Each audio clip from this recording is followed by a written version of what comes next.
Hello, it is April 2015 for the plus size community and movement. Uh, it's interesting that in the past month we have had an amazing campaign sponsored by Bryant called I Am No Angel. Uh, it really focused on the sexiness of the plus size woman and being unapologetic about fashion, about themselves, in lingerie, in bathing suits, and more. It reminds me of several years ago, they had a campaign for the Jumbotron, which is the big television screen in Times Square. And I remember going to the audition and doing one of my infamous Maya Angelou poems, and I snapped my fingers. So when I got the response back, the tweet back from Lane Bryant that said 2 snaps for your photos, I was like, wow, definitely a moment when life comes full circle. Because I remember back then doing something like that in an audition was kind of frowned upon. And now we see that the plus size movement is becoming hip, hot, and sexy. I am so grateful for the responses from ladies from the pageant and the plus size community about my journey in becoming a plus size model and modeling, acting, etc. I really appreciate your questions. I'm still doing the storyline.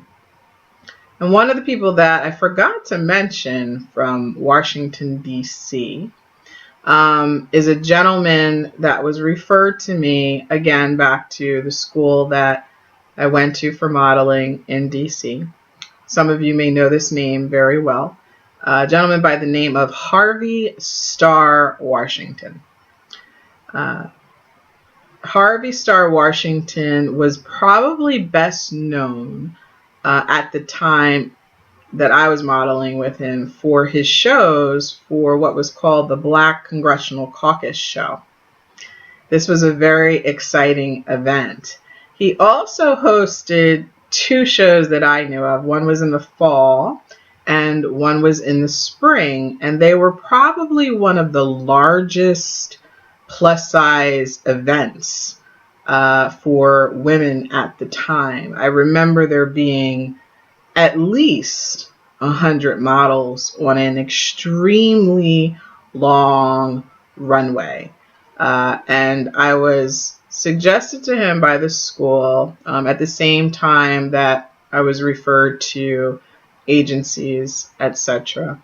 And I guess the other thing to note is there's a difference between producers of fashion shows and agents and, of course, freelancing, etc.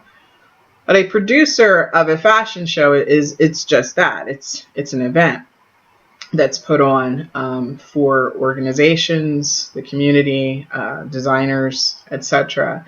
And then there's agencies, which is a different kind of process for professional models.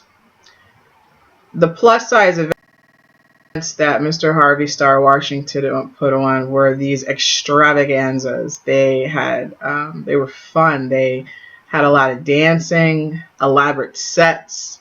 At that time, they had amazing clothes for plus size women because we didn't have as many choices as you do today. A lot of the clothes were very boxy. A lot of the clothes were made for women who were over 50 years old or 60 years old. They weren't very trendy or fashionable for younger women. And now you have so many options. I see a new plus size clothing line or store pop up on the internet practically every day.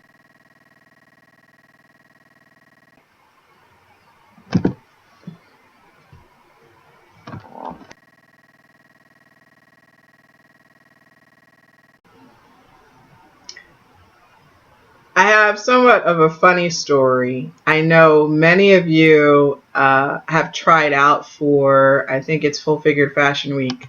That's the hot tryout this week in New York, or last week in New York.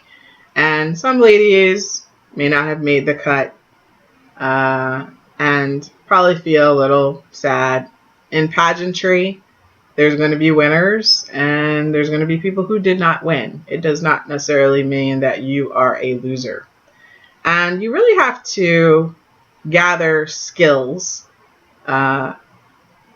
for your personality when these things occur. You will be disappointed. It's part of the learning process, part of the learning curve. But I have a very funny story of a case of mistaken identity.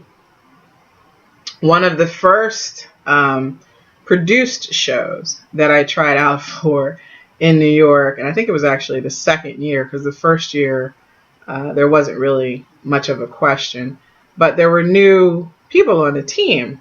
And when they looked at my model background, they noticed that I was part of this show and part of this team in Washington, D.C., that they had tried out for years ago and did not make the actual cut. So they assumed that I was part of the casting team that selected the models. But what they didn't realize was at the time, I was actually part of more of the media promotions team. I was also a student. And at the time that they tried out, I wasn't even in the show that they were talking about. But they thought that I was one of the people that didn't choose them for this fashion show. And they harbored a bit of unpleasantries. But things like that will happen in the industry. Like I said, the more you get into the industry, the smaller you'll realize the plus size entertainment, pageantry, modeling industry is. And it's always a good practice to keep a positive outlook.